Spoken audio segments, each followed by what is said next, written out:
Alright guys, I finally gave in and tried 60 Rangers versus the Frost Spirit.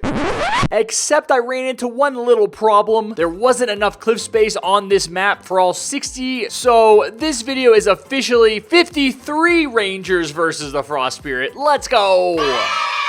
By far, this has been my most requested video on my channel for a while. But to be honest, I didn't even want to try it because I thought we'd only have room for like 30 Rangers, and there's no way 30 Rangers could take down the Frost Spirit. But with 53, we do really well. I'm not going to tell you right now if we win or lose because you gotta watch the video all the way to the end to find that out. One thing I can confidently say is that this is the last versus Frost Spirit video I'm gonna make. I've now done this challenge for all of the strong towers, but up until this video, I've only been able to win with the accelerator and the swarmer. Now, the accelerator makes sense because it has the highest damage per second out of any tower in the game, but the swarmer was only able to take down that frozen Frost Spirit because of its super duper OP ability, the bomb. Typically, Rangers are right up at the top of my list for towers that can kill anything, but with the weird placement on this map and the awkward dead zones on the cliffs for no reason, I knew we had our work cut out for us. I mean, we really had to find every available spot for our Rangers. Like, take this spot for example. Why in the world can I not place any towers right here? This could easily fit 2 more. And these center cliffs on this map are prime placement spots for the Rangers, because with the max DJ buff, they can shoot all the way across the entire map, which is the problem that we ended up running into with this challenge. Now, before we started this game, I made sure everyone brought the DJ and commander so that we could set up our own little areas of Rangers and buff their fire rate with the commander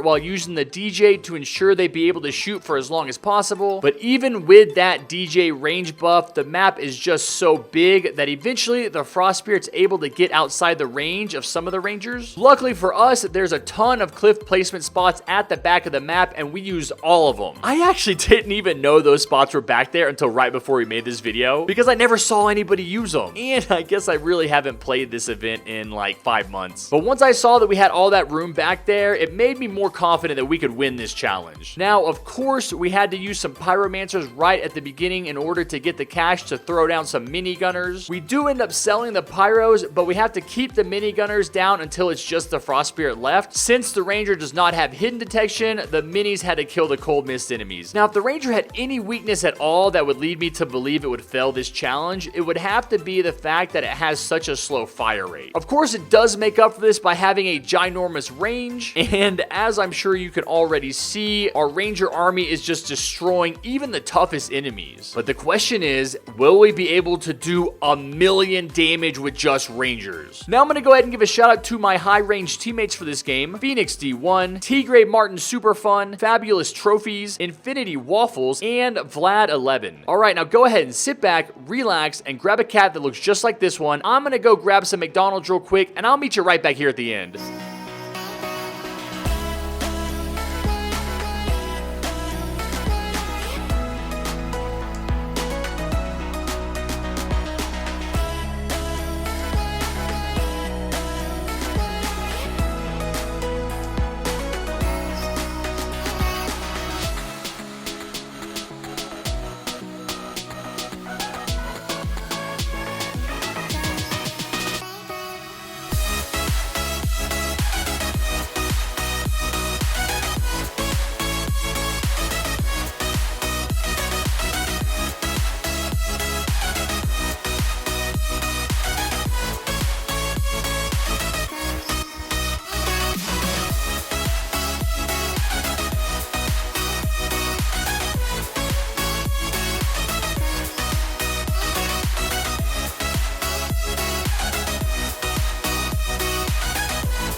Whoa, okay, hold on a second. We did way better than I thought we'd do. But first I gotta ask you, did you see how fast the Rangers killed the strong enemies like the Frost Ravengers and the Frost Heroes? It's like I turned my back for 1 second and bam, they were all dead. This might be the fastest run we've ever done to get down to just the Frost Spirit on the final wave. And now I am 100% sure that if we'd been able to place all 60 Rangers instead of just 53, we'd have won this game. Right? Don't you think so? And I think it goes without saying that if the Toxic Gunner still slowed down bosses, we would have won that way too. Now I want to do some quick comparisons to the other towers that almost won. 53 Rangers did 893,000 damage because the Frost Spirit got in with about 107,000 health left. This is almost exactly the same amount of damage that 30 turrets did. In that game, the Frost Spirit got in with 106,000 health left. But we still did way better than the next closest tower, which was the Commando, which left the Frost Spirit with 264,000 health, meaning that they did 736,000 damage. The one advantage that you have with the turrets is that you can rotate them as the Frost Spirit moves through the map so that they're always attacking, since you can place them anywhere on the ground. But because of the limited cliff space here, once the Frost Spirit got outside the range of a group of Rangers, they couldn't be moved to the back to continue attacking. So really, I think that this video shows how much more powerful the Ranger is than the turret. If you enjoyed this video, go ahead and smash that like button with your forehead, hit the subscribe button with your big toe, and turn on notifications so you don't miss any of my amazing upcoming content. And I will see you guys tomorrow. Take care, be safe, and never forget what I always say.